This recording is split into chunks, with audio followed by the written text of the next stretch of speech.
دبي، موئل الثقافات وحاضنة الإبداع، تحتضن بين أركانها مزيجا فريدا من الثقافات والتقاليد، حيث يلتقي التراث العريق مع الفكر الحديث. على مر العصور كانت دبي مركزا للحوار الحضاري وبيئة مثالية لتلاقي العقول والأفكار من مختلف أرجاء العالم، ساعية دوما لتعزيز ثقافة المعرفة والانفتاح. وهنا اليوم في قلب دبي حيث يبنى المستقبل، في هذا الصرح الثقافي مكتبة محمد بن راشد، تلتقي نخبة من العقول من جميع أنحاء العالم في حدث يجمع بين أمجاد الماضي وتحديات الحاضر ورؤى المستقبل. أهلا بكم في أول نسخة من مؤتمر دبي الدولي للمكتبات، حيث تبدأ رحلة جديدة لإعادة تعريف دور المكتبات في العالم. أكثر من 60 خبيرا من 25 دولة يجتمعون ليطرحوا رؤى جديدة ستعيد تشكيل مفهوم المكتبات. استعدوا لاستكشاف التحول الرقمي في المكتبات عبر الذكاء الاصطناعي واكتشاف الكنوز الأيقونية والمجموعات النادرة. من خلال أكثر من 60 جلسة نلقي الضوء على مستقبل المكتبات وأهمية التراث والمعرفة للأجيال القادمة. إنه الحدث الذي سيخلد في تاريخ المكتبات، مؤتمر دبي الدولي للمكتبات 2024، حيث يجتمع الماضي والحاضر والمستقبل.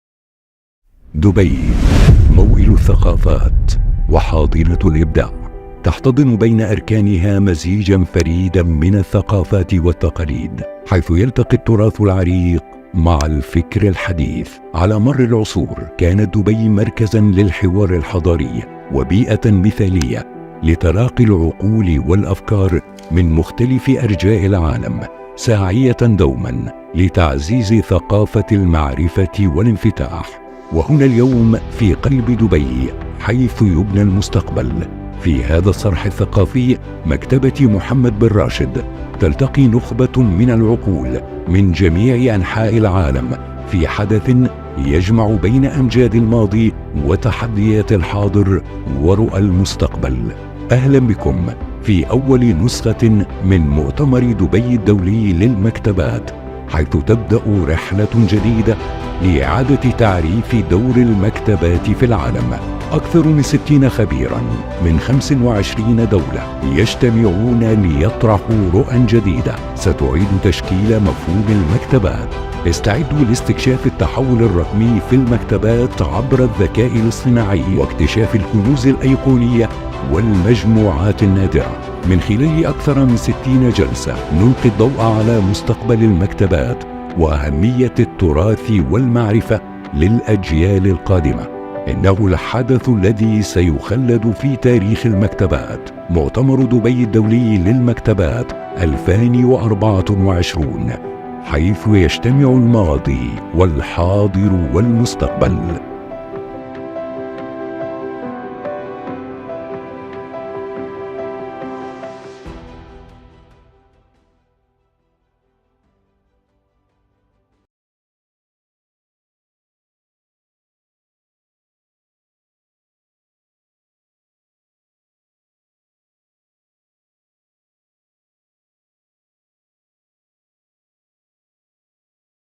دبي، موئل الثقافات وحاضنة الإبداع، تحتضن بين أركانها مزيجا فريدا من الثقافات والتقاليد، حيث يلتقي التراث العريق مع الفكر الحديث. على مر العصور كانت دبي مركزا للحوار الحضاري وبيئة مثالية لتلاقي العقول والأفكار من مختلف أرجاء العالم، ساعية دوما لتعزيز ثقافة المعرفة والانفتاح. وهنا اليوم في قلب دبي حيث يبنى المستقبل، في هذا الصرح الثقافي مكتبة محمد بن راشد تلتقي نخبة من العقول من جميع أنحاء العالم في حدث يجمع بين أمجاد الماضي وتحديات الحاضر ورؤى المستقبل. أهلا بكم في أول نسخة من مؤتمر دبي الدولي للمكتبات، حيث تبدأ رحلة جديدة لإعادة تعريف دور المكتبات في العالم. أكثر من 60 خبيرا من 25 دولة يجتمعون ليطرحوا رؤى جديدة ستعيد تشكيل مفهوم المكتبات. استعدوا لاستكشاف التحول الرقمي في المكتبات عبر الذكاء الاصطناعي واكتشاف الكنوز الأيقونية والمجموعات النادرة. من خلال أكثر من 60 جلسة نلقي الضوء على مستقبل المكتبات وأهمية التراث والمعرفة للأجيال القادمة.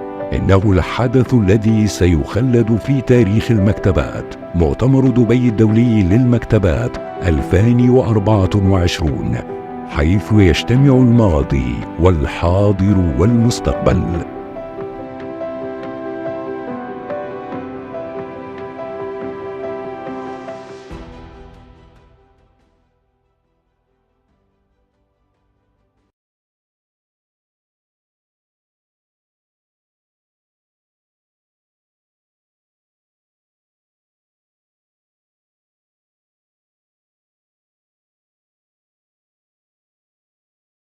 دبي موئل الثقافات وحاضنة الإبداع، تحتضن بين أركانها مزيجا فريدا من الثقافات والتقاليد، حيث يلتقي التراث العريق مع الفكر الحديث. على مر العصور كانت دبي مركزا للحوار الحضاري وبيئة مثالية لتلاقي العقول والأفكار من مختلف أرجاء العالم، ساعية دوما لتعزيز ثقافة المعرفة والانفتاح.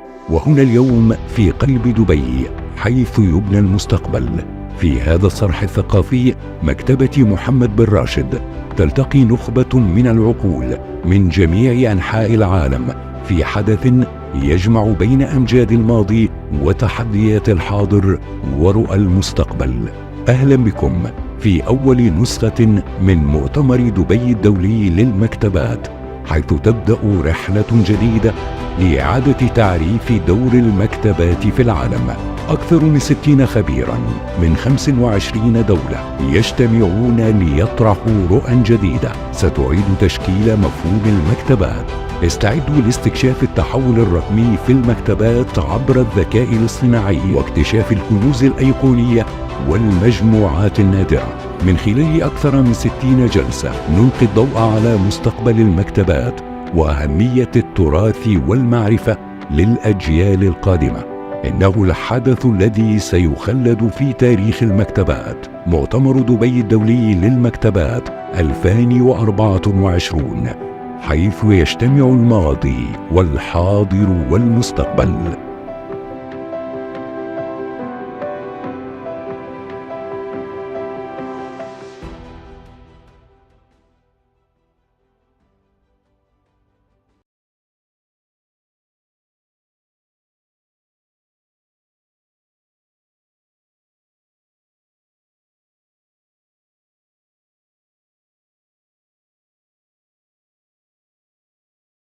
دبي موئل الثقافات وحاضنة الإبداع، تحتضن بين أركانها مزيجا فريدا من الثقافات والتقاليد، حيث يلتقي التراث العريق مع الفكر الحديث. على مر العصور كانت دبي مركزا للحوار الحضاري وبيئة مثالية لتلاقي العقول والأفكار من مختلف أرجاء العالم، ساعية دوما لتعزيز ثقافة المعرفة والانفتاح.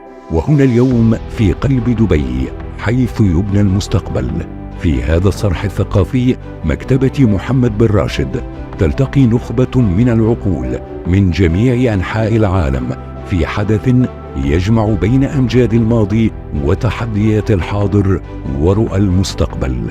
أهلا بكم في أول نسخة من مؤتمر دبي الدولي للمكتبات، حيث تبدأ رحلة جديدة لإعادة تعريف دور المكتبات في العالم. أكثر من 60 خبيراً من 25 دولة يجتمعون ليطرحوا رؤى جديدة ستعيد تشكيل مفهوم المكتبات.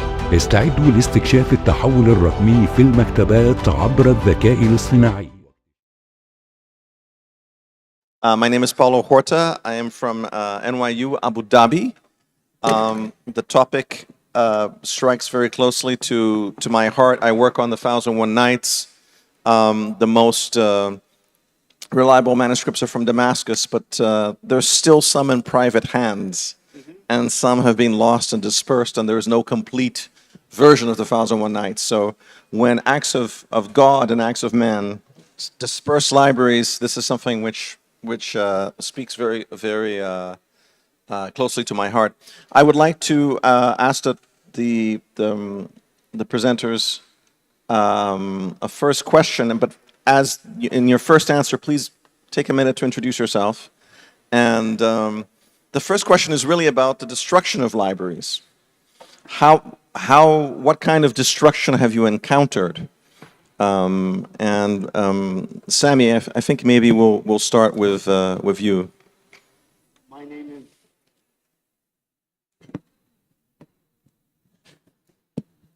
My name is Sami Mubayed. I am a historian and a writer based in Damascus.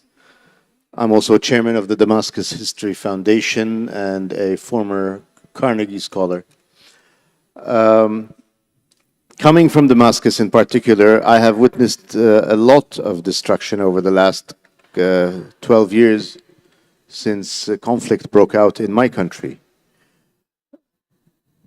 The good thing about it is that when homes are looted, people usually avoid looting books. So if we're lucky, these books are not torched. If we're unlucky, they're torched, but many people leave them behind because they don't know their value. The problem that we have had in Syria is that there are two kinds of libraries. Private collections left in the homes of individuals and public libraries. The oldest public library in Syria dates back to 1277. It's called Al-Zahiriyya. It's closed at present. It closed down during the war because it was unsafe to remain open, and it remains closed because of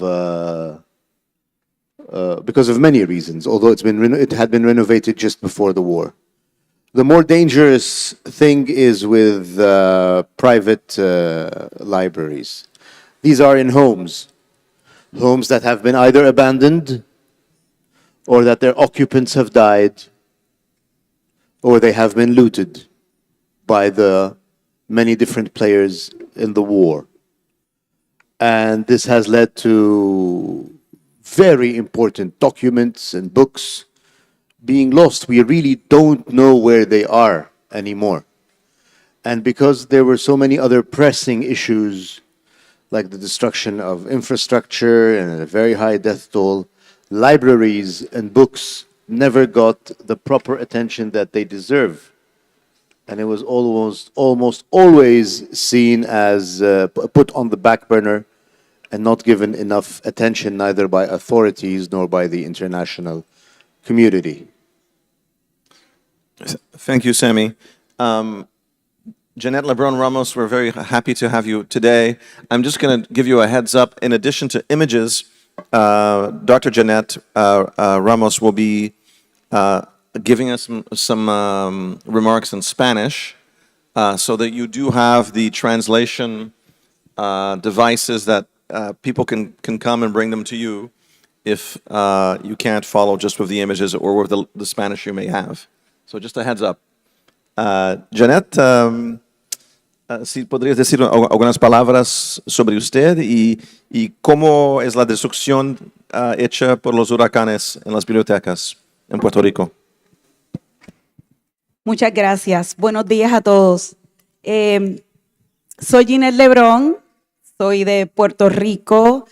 Actualmente soy bibliotecaria en la Universidad de Puerto Rico y adicional soy la presidenta de la División de Latinoamérica y el Caribe de IFLA. Hoy quiero compartir con ustedes, basado en el tema de esta presentación, unos pequeños datos sobre los actos de Dios, en este caso refiriéndome específicamente a un fenómeno atmosférico que enfrentamos comúnmente en Puerto Rico, conocido como los huracanes. Bien, pero antes de comenzar quisiera introducir un poco a mi isla para el beneficio de aquellos que no saben, ¿verdad? O no conocen específicamente dónde está ubicada geográficamente nuestra isla. Bueno, Puerto Rico es una isla muy pequeña del Caribe que está ubicada en el Océano Atlántico. Es una isla con mucha riqueza cultural. Tenemos una mezcla de indios, taínos, de africanos y de españoles, y con gente muy linda. En el caso de nosotros, enfrentamos anualmente, todos los años, el paso de un sinnúmero de fenómenos atmosféricos de forma muy cercana, y muchos de ellos sí nos afectan.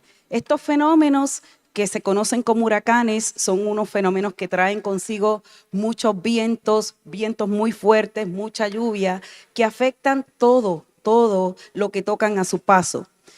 Se categorizan, ¿verdad?, por diferentes niveles, en este caso categorías, y a medida que la categoría es más alta, más fuerte es el impacto. Esta imagen que pueden estar viendo en este momento es un resumen de prácticamente todos los huracanes que pasan muy cerca o que pasan por nuestro país, y es que estamos ubicados geográficamente, específicamente en el paso de estos fenómenos atmosféricos. Bien. Esta otra imagen les muestra 8 de los huracanes más fuertes que ha enfrentado nuestra isla desde el 1899 hasta el año 2022.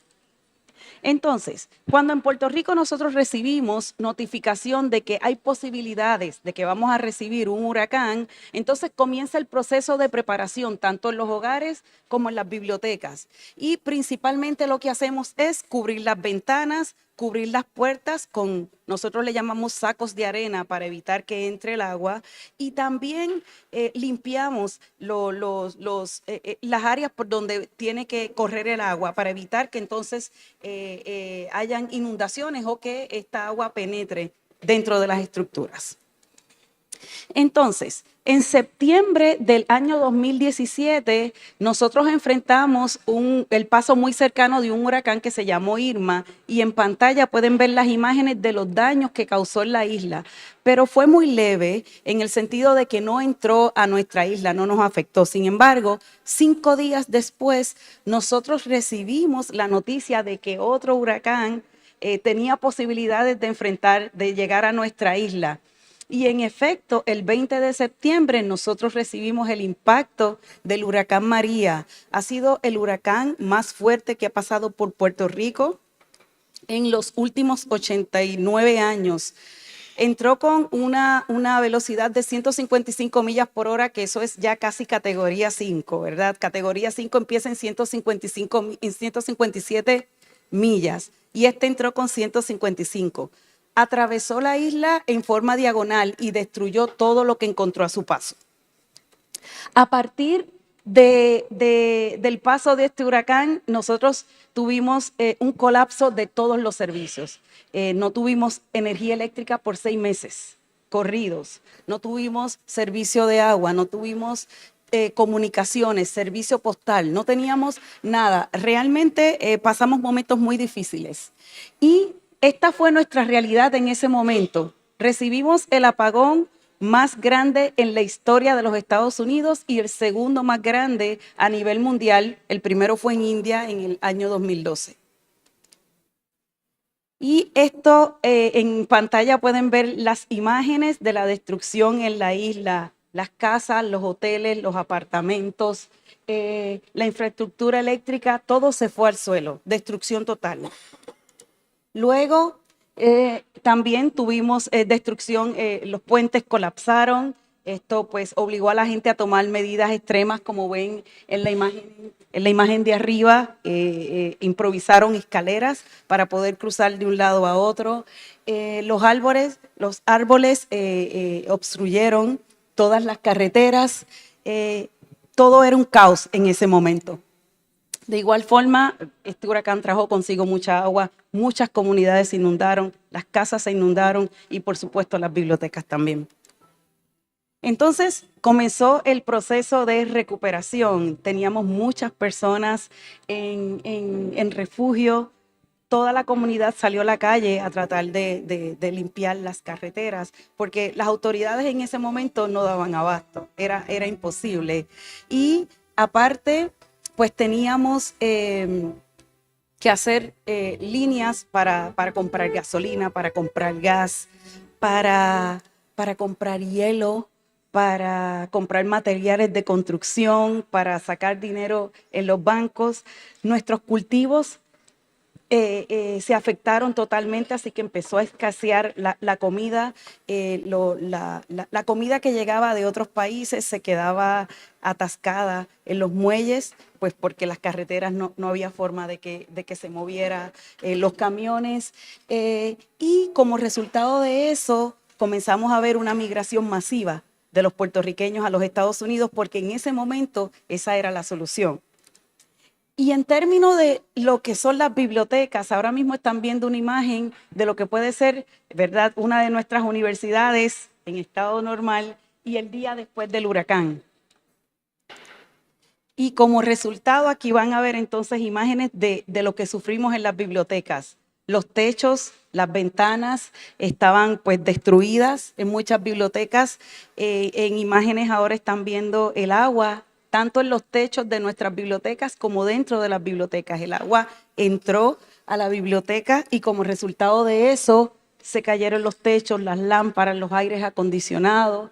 También sufrimos daños en los recursos, se mojaron y como resultado de eso y el tiempo que tomamos en poder regresar a nuestros trabajos, el hongo proliferó en todos esos recursos. Así que podríamos decir que nosotros tocamos suelo y tuvimos que empezar de cero para poder sobrellevar toda esta crisis. Sin embargo, el paso del huracán María, aunque nos tomó de sorpresa, ¿verdad?, la intensidad de este huracán y los daños que nos causó, también nos ayudó a reconocer que somos resilientes y que pudimos, ¿verdad?, levantarnos y echar para adelante. Y más adelante les podré mostrar algunos ejemplos. Y esto nos lleva a la próxima pregunta. This takes us to our next question.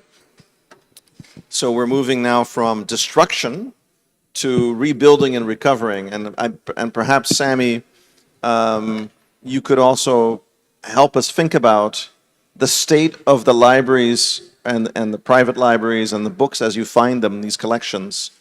And how do you then attempt, and I'll come back to Jeanette with the same question, how do you attempt to rebuild, to restart a collection? And my understanding is that you are involved right now in Syria with an endeavor to build a library. So perhaps you could also talk us a little bit about that. First of all, the first job in examples like these is to know exactly which libraries are there, which libraries have survived, which libraries have no one to pick them up, whether they are accessible, and if there is an owner, who that owner is, and where would they like that library to end up. So this is stage number one. Then we get to the next stage. What do we do with these books? I'll give you an example. I just said it to you before we entered into this hall. A couple of years ago, someone called me up saying that he had just bought a house in an upscale part of Damascus and that he found a huge library in 3 major halls. And that, given that I was a collector, I might be interested in taking a look. So I went there. And the original owner of the house and the library was an academic from the 1950s, quite a respected man of letters. And indeed, he had a huge library. His family was away. The person who had bought the house was clearly a front man for one of the warlords. He had absolutely no interest in the library. And it was a beautiful house, early 20th century apartment. And I took a look at the books and I'm like, there's no way in the world I can go through these books and tell you what their value is or how I can take them or whether I'm interested in buying or anything. This takes days, if not weeks. And he said, I can't give you days or weeks. If you don't take them now, I'm going to burn them. They're taking up too much space. And I'm like, okay, don't burn them. I'll buy them. How much do you want? And he said, I don't want any money. Just get them out of here. And I took the private collection, and it was a beautiful collection. First-hand editions of 200-year-old books. Books signed by their authors 50, 60, and 70 years ago. So this story, now, what did I do with these books? What was of interest to me, I kept in my library. What was physics, poetry, other topics that are not of interest, I would donate to other libraries, whether university libraries or public libraries. And remind us of your interest. It's in the history of Damascus. Yes, my field is the history of Damascus since late Ottoman times until the 1950s. So anything apart from that was of really no interest to me. Now, regarding the library you told me about, I do have a plan I'm currently working on about establishing a library in Damascus, a public library with a couple of colleagues that caters to the need of researchers, that doesn't make money, but is able to sustain itself, that opens until 9 p.m. because the one public library that's presently available in Damascus closes its doors at 1. It opens at 10 and it closes at 1. So it gives very little time for researchers to do practically any work, provided that they're able to reach it because of the problem of communications and the problems of electricity. So a private library, a private public library, would actually serve the interests of students and researchers, even foreigners who in due course would be coming back to Damascus to look for books, because there is no single place where all these books, if we're talking about history books related to the city of Damascus, there's no single place where you can find all these books. The objective is to have that available in my library. So if the acts of God and man have destroyed libraries, man, when there is a will, can rebuild. We're in the rebuilding process, hopefully. And that's a perfect segue. Dr. LeBron Ramos, si podrías decir un poco sobre cómo reconstruir las bibliotecas después de tanta destrucción de los huracanes. Claro que sí. Concuerdo con lo que acaba de decir el doctor Sami, ¿verdad? Con respecto a lo que los actos de Dios y del hombre, pues, que han destruido la biblioteca nos han permitido a nosotros reconocer que tenemos, ¿verdad?, la capacidad de poder reconstruir estos espacios. Y contestando, ¿verdad?, a la pregunta que nos acaba de hacer, pues, en el caso de Puerto Rico, luego del huracán María, nosotros tuvimos que seguir unos planes de recuperación, de reconstrucción de los espacios, y en este caso, siguiendo estos planes, pues llevamos a cabo un proceso de evaluación físico de las áreas y de los daños, ¿verdad? Documentamos todas las pérdidas que tuvimos, para luego entrar en el proceso de lo que fue la mitigación. En este caso, tuvimos que reducir la humedad. Nos ayudaron compañías que logramos que llegaran de forma inmediata a las bibliotecas, pero también nosotros los bibliotecarios comenzamos a trabajar, porque era la única forma de poder tratar de salvar esos recursos dentro de las bibliotecas. Así que dentro del proceso, y creamos ventilación, ¿verdad? Abrimos ventanas, puertas para que toda esa humedad comenzara a salir de los espacios, y retiramos el agua de cada una de las bibliotecas que estaban inundadas. Luego de eso comenzó el proceso de rescate.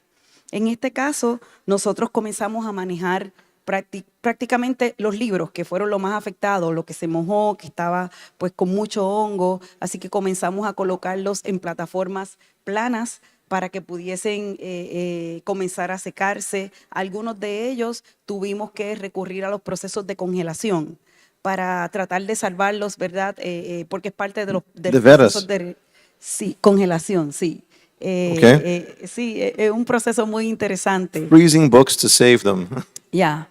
Entonces, luego los documentos de páginas sueltas también los colocamos en espacios planos para que comenzaran a secarse. Y luego llegó el proceso de limpieza. En el caso mayormente de los recursos con hongo, empezamos a llevar a cabo procesos de eliminación, ¿verdad?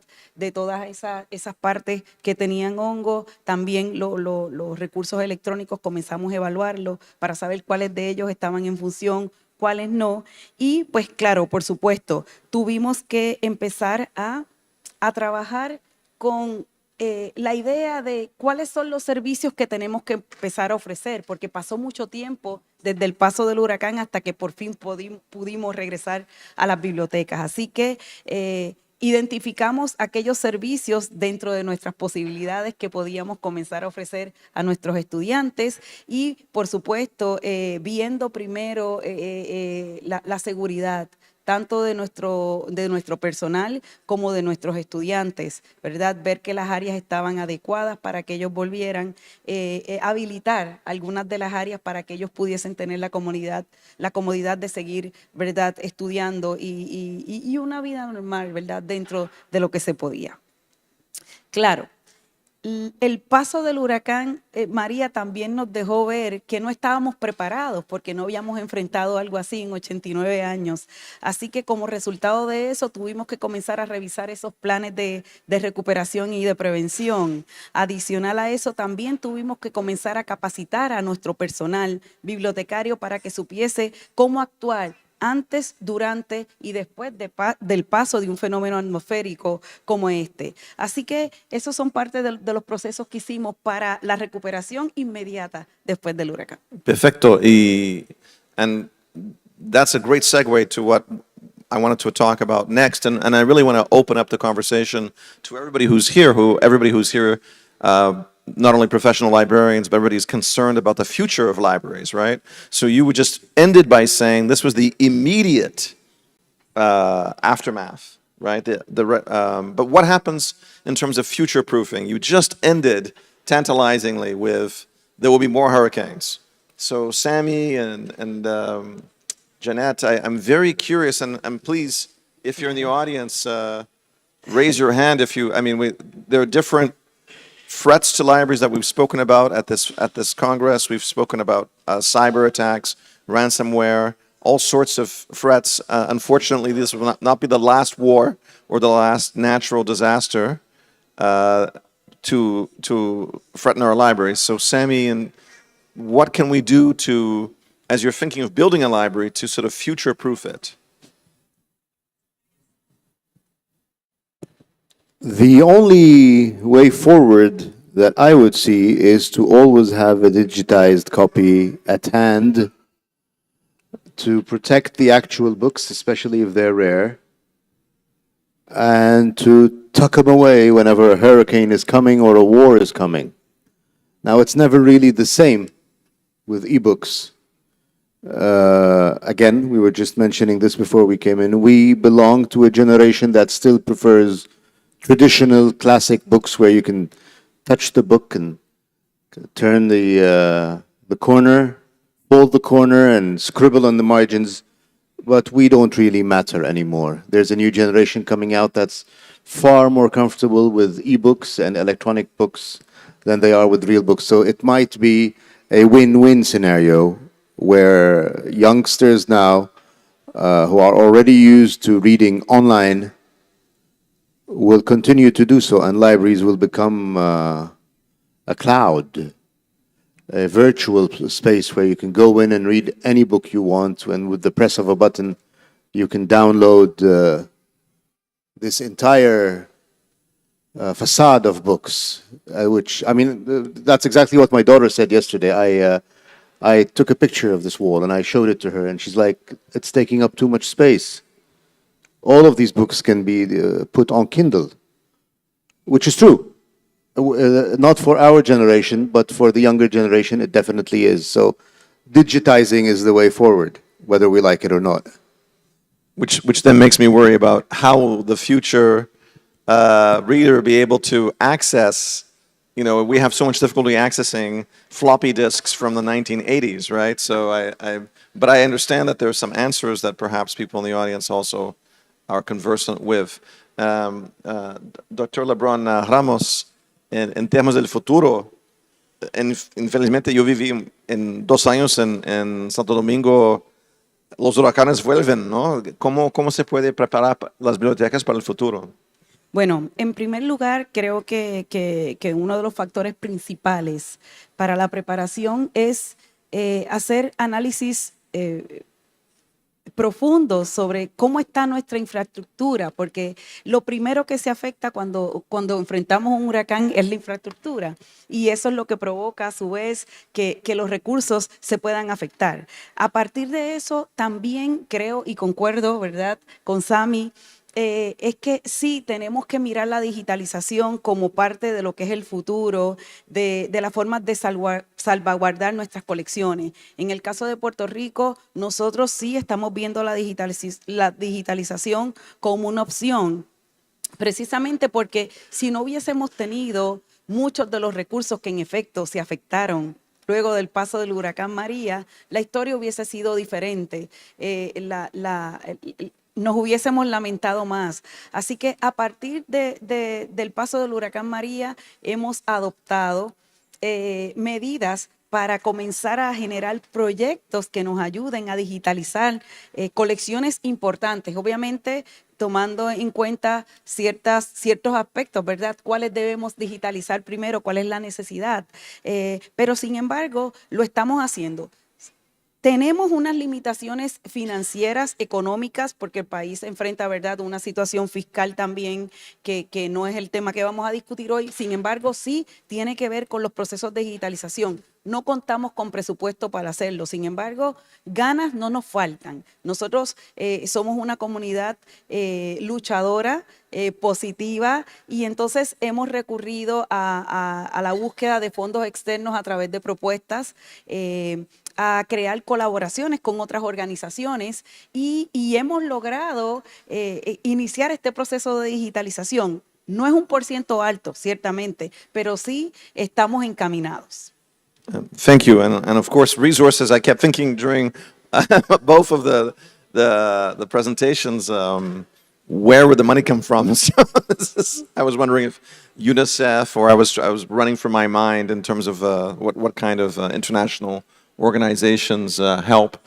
We do have some time. Fortunately, we have about 15 minutes for discussion and questions, and really also sharing other acts of man or acts of God that perhaps affect your library and the libraries that you care about or study. So I would like to welcome anybody in the audience. We have translators ready, so I guess we're quite capacious in terms of the languages we could absorb. Let's see if anybody has a question or a comment. Please.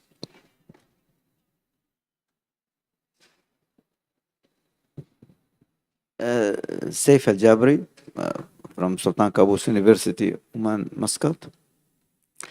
Actually, it's a very sad events and stories, but thanks to the panelists for sharing this information with us. And of course, in case of disasters or wars, lives are lost, and civilization are destroyed. But in all cases, human can revive and start building everything again. Janette, since the government and the people know that there is that this area is always expecting hurricanes and disasters. Is there a way maybe they came out of that they can design libraries in a way that they can stand these disasters or at least ease the destruction of libraries in such situations, or is it impossible to do something like, for example, building stories in the deep ground, or something like that, where at least valuable collection can be moved and stored at such events and situations?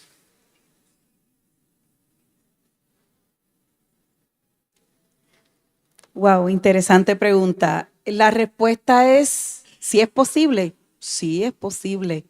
El detalle es si realmente, lo tengo que decir, si realmente nuestros gobiernos están interesados en hacerlo. Lamentablemente, y estoy segura que no es solo la situación de Puerto Rico, las bibliotecas no son la prioridad. Entonces, nosotros los profesionales de la información vivimos en una lucha continua para lograr que miren a las bibliotecas como un factor importante para la preservación de nuestras culturas. Así que, pues en efecto, sí podría ser posible estructuralmente, y si logramos obtener fondos. El detalle es que para hacer ese tipo de proyectos necesitamos el apoyo del gobierno. Entonces, estamos en un proceso continuo de lograr eso, porque sí, en efecto, todos los años vivimos con el miedo continuo de que va a pasar un huracán. Afortunadamente hemos tenido años donde no ha pasado ninguno, pero hemos tenido años como el 2017 donde sufrimos mucho. Así que, pues sí, yo de forma positiva lo veo como algo muy posible, pero tenemos que seguir trabajando para lograrlo. I know that at my university, New York University, and Washington Square and our New York campus, climate proofing the campus, including the library, is something which a lot of the scholars feel we're not really thinking about enough. So we seem to be experiencing climate change very rapidly, and yet the entire university, including the library, we haven't really prioritized that as a budget concern. Do we? Thank you so much, gentlemen from Oman. Do we have more questions or comments? Thank you.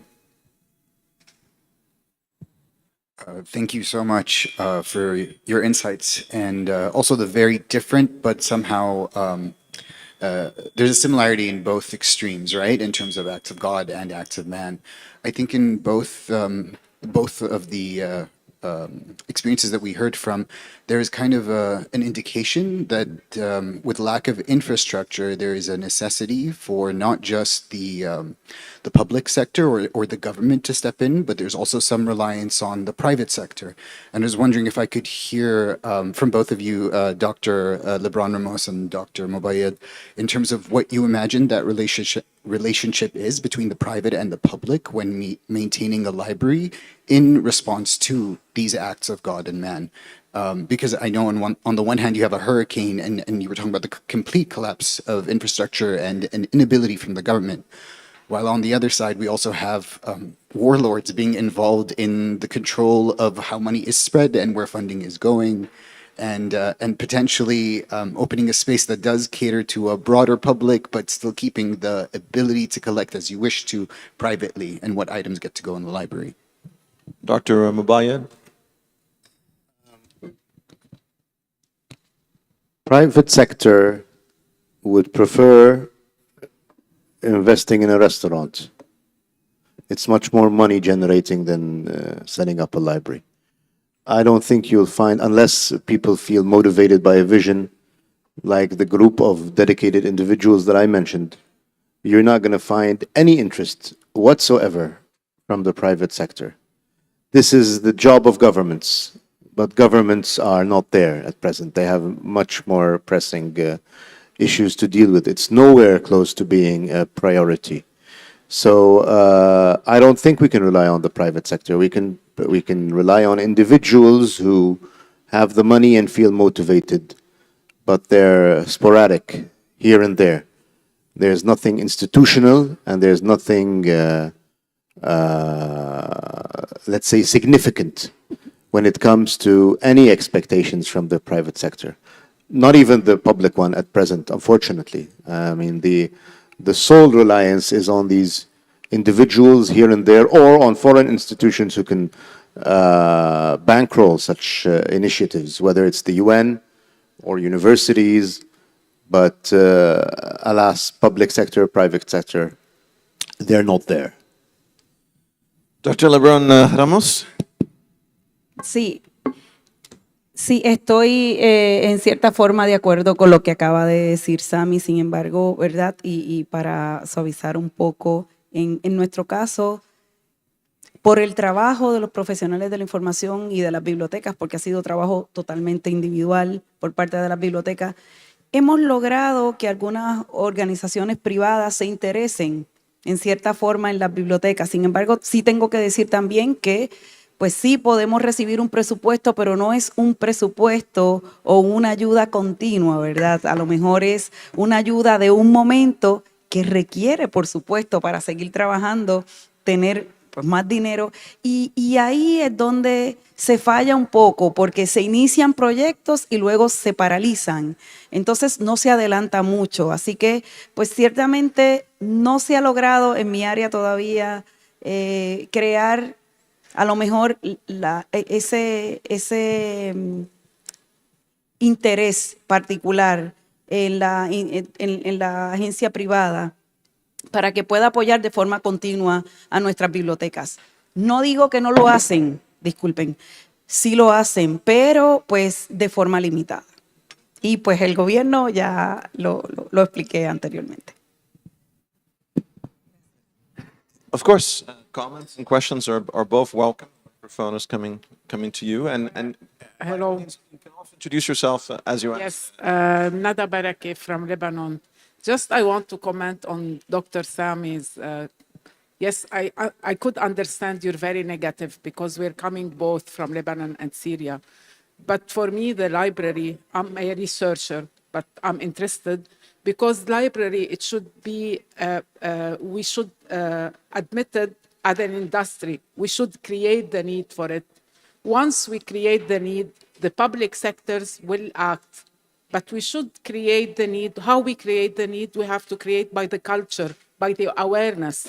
If we start from this, being from Syria or Lebanon or whatever these countries, Iraq, or we should act on individual basis, create the needs, spread the awareness of the importance of the library because it is a hub, not only to come and read. It's a place for researcher, for publication, for publishers. So once, for me, from my point of view, once we create the need, we will push regulators to act. And once we push regulators, public sector will act. I can hear a response coming. Yes, thank you. The problem is, you know, if you're talking about culture, at least in Syria and in many parts of Lebanon, I lived in Lebanon for many years. Books are treated are sold in a very dull manner. They're promoted in a dull manner, in a very classical manner where they're stocked on shelves and dusty, and it doesn't even encourage you to pick them up. Books are a commodity, just like any other commodity that should be marketed in a proper way, that's colorful, that's attractive, that can that yells out at you, buy me. We don't have that. And if we're talking about libraries, in Lebanon, you just got reopened the National Library a couple of years ago. In Syria, we have one since 1984. and they are very classical in terms of they are restricted to reading rooms and students who want to do research. And this is what makes this place so unique, because it's, if you look at the flow of people that have been going in and out, venues for talks, conferences. I just read on the website that they have special regulations or sections for filming and studios to make the library a multi-purpose area where people can come in and spend an entire day walking in and out of events, not just going there for a specific book to take the information and leave. That's also part of the culture. So promoting books, promoting reading. Another act of man or God that has been very destructive is social media. Social media has diverted people from reading, from the classical form of reading that we all grew up with. And you have people who just rely on articles and reels, for heaven's sake. The amount of reels that I get from people who are supposed to be too busy to be watching reels, they're supposed to be reading books. So this is another act of, how do you challenge that? I mean, that takes us into another completely different topic where you are raising a generation, at least in certain parts of the world, that are more inclined towards online reading and silly online reading, or inaccurate online reading, and not going to classic books for their information, which is another major problem, perhaps no less dangerous to libraries than hurricanes and wars. And but I think it is very relevant. We were just having some conversations with our people in this room about this. Libraries will have to make a case for being a place where you can adjudicate what matters and what is a sound source, what is an authoritative source, and what is fake. This might be more difficult in the era of social media and artificial intelligence, but perhaps, as you might say, we would agree, even more important for the library to assert its centrality to that process of adjudicating what is a good source and what is an unreliable one. I think it's not something that a library can give up, right? Yeah, it seems very pertinent. Please. I think a comment and then a question. Yeah, this is a comment. Thank you for sharing your deeply personal experiences. Really interesting from my perspective. I'm Ben Barry from the British Library, and I guess it's a kind of note of caution, really. One of the ideas that came up there was the idea of kind of digital being a protection from acts of God and man, and we are still in the middle of our recovery from a cyber attack last year, which, from our perspective in terms of delivering services, has probably been as destructive as the things that you've talked about. You know, it will take us another year probably to get back our digital services. So yes, there is a kind of physical protection of the data, as long as you get that right, but it's not a kind of guarantee that the library will continue to be able to deliver its services.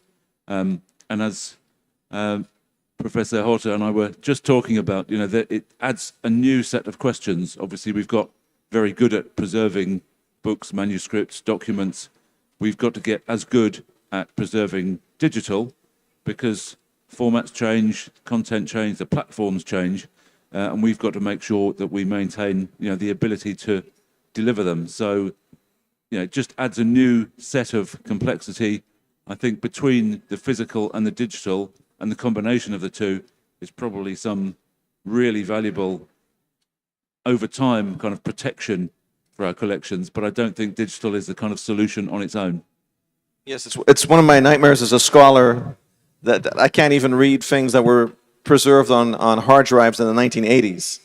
So, and sometimes you have to bring people out of retirement, computer scientists, to help us do that. So we really take that, and your reference to the cyber attacks as well, that without security, digitizing may not be much of a protection at all.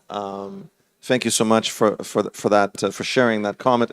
It pains me. I wrote part of my first book on the Arabian Nights at the British Library, so it pains me that it's not so easy to go back to the India Records Office and get those papers again. You can find them at the National Archives. That's, yeah. Kew. I ended up going to the last time I went to London, I went to Kew instead because I knew that it would be easier to get documents. But perhaps we should move on from that comment. I just like to mention another man-made problem is that, I don't know about Spanish, but at least in Arabic, the amount of Arabic literature on the internet and Arabic content in general is extremely poor when compared to English. So if you're talking about books and if you're talking about digitization and preservation and manuscripts, they might seem plenty if you make a quick search, but if you actually go underneath the surface, it is very poor. And that's again, that's another ball game that needs to be addressed. It's connected, and it connects to a talk I gave yesterday. When you try and use AI into Spanish or into Arabic, like translating it into, you find it is not as powerful as translating it into English. And that's because, as you say, there's so much less digitized, even in global languages like Spanish and Arabic. So imagine languages which are not as global as Arabic and Spanish. And that's something that we should think more about. I believe we have a couple of hands raised. We have, I guess, three more minutes or so. Okay. Sorry, just a quick thing. I just wanted to ask, kind of based on what you're discussing right now. Christina Stewart, Zayed University. So our population is predominantly Emirati, and Arabic is the first language. And in the library, one thing that we kind of, I guess, grapple with is this availability of Arabic materials. What do we do, I guess, when we're looking at like open access initiatives? Because of course we want more of this to be online. And for example, there have been really active groups in the UAE through the Emirates Literature Foundation, working with, Wikidata and Wikipedia as well to kind of bring more of these things online. How do we also kind of balance that with needing to protect basic copyright and intellectual property rights as well, so that creators are able to benefit from their intellectual property? Because it's something that, in particular, I'm looking at more just with my work in AI. And wanting to, for example, have more linguistically inclusive language searches for our users, because we have developed an AI research tool in the library, Aisha. So I don't know if you have an opinion, and I know that wasn't a very direct question, but how do we kind of balance these things with, yes, we want open access, absolutely, while still protecting people's intellectual property and their, and valuing that source and their creativity? It's a very, very good question. The University of Michigan and the University of Toronto digitized all their books, as we know, and then Google put them up, and then there were lawsuits. Now with AI, just yesterday I did an experiment on the 4th floor, and you think that the AI tells you it's translating, but in fact it finds an existing translation, and it gives it to you if it's available. So with no copyright acknowledgement or payment. So these are complicated questions. I don't know if I want to say something. It was something about AI. What was that? I think we can still hear you. Something collapsed. Okay, sorry. Yes. There's a problem with this, at least in my field. I have a very bad experience with AI in history. The other day, I was looking for the name of a certain British officer who served in Syria right after World War II. So I asked ChatGPT, or I think Gemini, about this person. They said, do you know this person? He served in Syria after World War II. And they said, yes.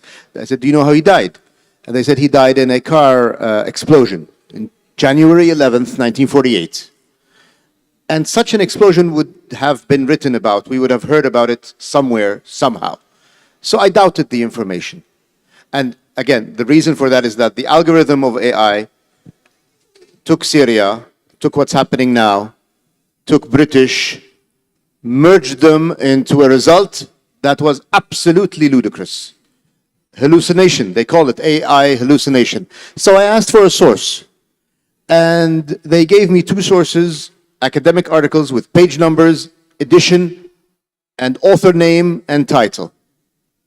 It just so happened that one of those authors I knew personally, and the result was that he had written an article on the subject in 1971. I emailed him. He said, I have never written anything of the sort. And I emailed the other journal, and they also replied that we've never published anything on the topic. AI created a source with page numbers and author, and I had the good sense to double check. Most people would have not. So this is a problem. I mean, this takes you to another problem. Intellectual property in the Arab world is already lacking in most countries. So at least if we're going to be looking for an initiative, it would be to preserve the name of the author, if not necessarily give them any financial reward for what they've written, whether recently or many years ago. At best, it would maintain their intellectual rights to what has been written. But even that is, I mean, most countries in Lebanon, in Syria, in Iraq, I don't know about Jordan, but in Egypt, I think it's also lacking. So we have that's another problem that I needs think to be addressed. Challenges for our colleague at Zayed University are mounting. We have one final comment, and then I'm afraid we'll have to leave it at that in terms of time. Hi. Do you think there is a case to be made for social media being archived as a cultural reference point? I thought it was interesting that Ben Barry was talking yesterday about the British Library archiving websites. How do you decide what's valid, what isn't, and what will be relevant in years to come? Well, that reminds me of the Library of Congress when they decided to archive Twitter. But I don't even know what, Blue Sky, Mastodon, it's a very, Telegram, Snapchat with their disappearing messages. It's very, I don't know if the panelists have Dr. Lebron Ramos, si hay una necesidad para conservar todo de Facebook, de Insta, si las bibliotecas también deberían preservar esto, como por ejemplo, Library of Congress ha decidido conservar Twitter, ¿no? Los tweets. Sí, la respuesta es sí. Realmente ahora mismo, en esta nueva era, muchas de las comunicaciones se hacen ahí. Ciertamente mucha de ella a lo mejor es falsa, errónea, pero hay información también valiosa dentro de este tipo de comunicaciones. Así que en un mundo tan diverso en el que vivimos actualmente, entiendo que a lo mejor habría que hacer una selección, pero sí habría que considerar esta información de las redes también como algo importante. Claro que sí. Well, on that note, which was perhaps not the most negative one that we had to deal with today, I would like to thank again Dr. Sami Mubayed, Dr. Jeanette Lebron Ramos. Thank you for sharing. I was about to use the word wonderful. Perhaps terrifying might be more fitting, but thank you so much. Thank you. Thank you. Sí, gracias. Me gustaría hacer un comentario final. En los actos de Dios y del hombre siempre van a haber retos. Siempre la vamos a pasar, ¿verdad? En algunos casos difíciles, pero yo creo que nosotros, no solamente como seres humanos, sino como profesionales de la información, tenemos que hacer un clic y dejar de pensar en negativo. Hay que pensar en positivo y comenzar a actuar. La acción, en la acción yo creo que está la solución. Así que, ¿verdad? Ese es el mensaje que quiero dejar. So if you didn't have, yeah, thank you. Thank you. To end on a more positive note still. Thank you. اكتشاف التحول الرقمي في المكتبات عبر الذكاء الاصطناعي واكتشاف الكنوز الأيقونية والمجموعات النادرة. من خلال أكثر من 60 جلسة نلقي الضوء على مستقبل المكتبات